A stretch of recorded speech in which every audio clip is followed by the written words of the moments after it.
こんにちは、エクスプロンです。エクスプレッションでモーション制作を最適化するコーチです。今回は 3D 空間でテキストが飛び込んできて、止まった瞬間に揺れるインパクト表現やカメラの手ぶれのモーションを解説します。Z 軸も含めた立体的なモーション設計です。エクスプレッションで編集の可能性を拡張しましょう。Let's optimize your After Effects workflow!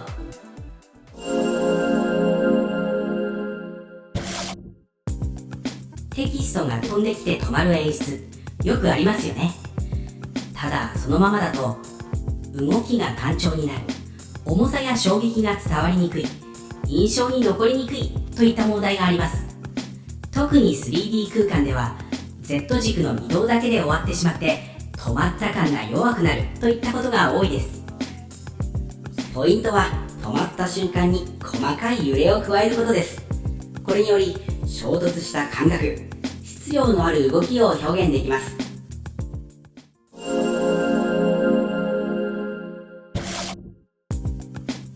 実装。まずテキストレイヤーを 3D レイヤーにしてカメラと起動ヌルを作成します。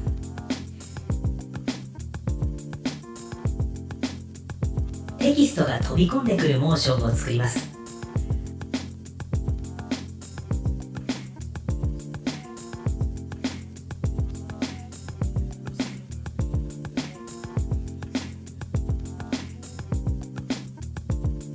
ウィグルの頻度、振幅、オクターブを制御したいので、エフェクト、エクスプレッション制御、スライダー制御を3つかけます。それぞれ名前をフリーク、アンプ、オクトゥにします。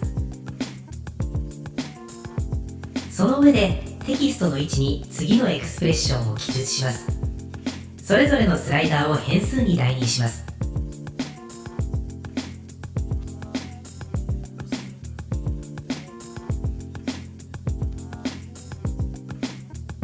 一応ウィグルの値を固定するためにシード値を決めておきます。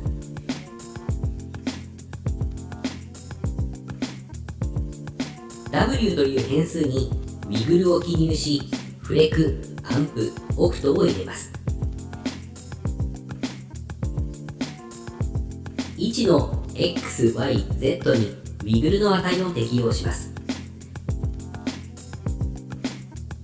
エフェクトのスライダーで揺れを制御します。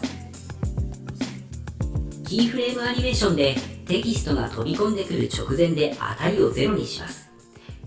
着地点でそれぞれ値を入力します。フレク30、アンプ10、オクト4。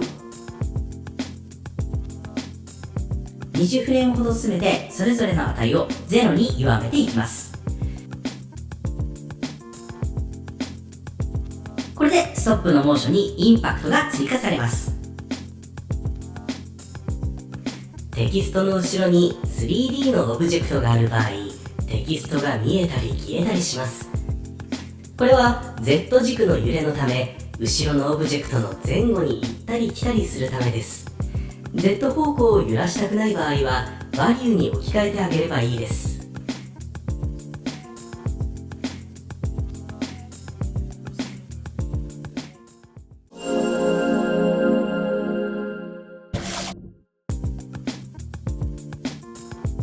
さらに 3D 空間ではカメラの起動ヌルの位置にも微細な揺れを加えることでカメラの手ぶれ感を加えられ、シーン全体の臨場感を高めることができます。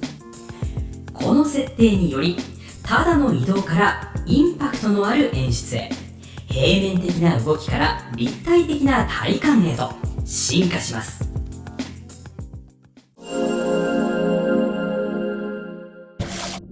次回はウィグルのショーの終わりとしてホタルの光を作ります。様々なパラメータにウィグルを書き込むウィグルテクニックのオンパレードです。モーションは制御できる。See you next optimization!